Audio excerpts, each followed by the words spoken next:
அஸ்ஸலாமு அலைக்கும் வரஹ்மத்துல்லாஹி வபரகாத்துஹு. நம்மில் நிறைய நபர்கள் மற்ற நபர்களோட தன்னுடைய வாழ்க்கையை ஒப்பிட்டு தன்னுடைய வாழ்வை குறைப்படுத்தி கொண்டு இறைவனை நிந்திக்கக்கூடிய சூழ்நிலைகள் நிறைய இடத்துல நம்ம பார்க்குறோம். சரி, இது விஷயத்தில் இஸ்லாம் என்ன சொல்லுகிறது? ஜாமியு திர்மிதியில் ஒரு ஹதீஸு பதிவு செய்யப்பட்டிருக்கும். மன் அஸ்பஹ் மின்கும் ஆமினன் ஃபி சுர்பிஹிம். உங்களில் ஒரு நபர் அதிகாலையில் தன்னுடைய பெட்டில் இருந்து எழுந்திருக்கக்கூடிய நேரத்தில் தன்னுடைய உயிரை பற்றியோ தன்னுடைய குடும்பத்தவர்களுடைய உயிரை பற்றியோ எந்த விதமான கவலையும் இல்லாமல் பாதுகாப்பாக உணர்ந்தார் என்று சொன்னார்.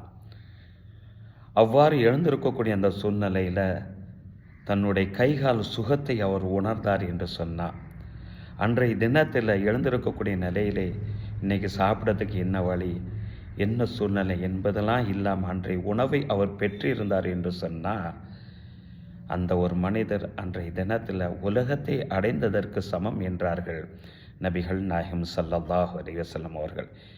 இதை ஏன் நபி ஸல்லல்லாஹு அலைஹி வஸல்லம் சொல்கிறாங்கன்னு சொன்னால், ஒவ்வொரு தினமும் இது போன்றுண்டான அந்த நிகழ்வு நடக்கக்கூடிய நேரத்தில் அந்த மனிதர் எவ்வளோ சிரமத்தை ஏற்படுத்துவார். இது இல்லாத ஒரு சூழ்நிலை உனக்கு தந்திருக்கான் அல்லவா, இதை விட நியாமத்து உனக்கு என்ன வேணும், அருள் என்ன வேண்டும் என்பதுதான் இஸ்லாத்தின் கேள்வி.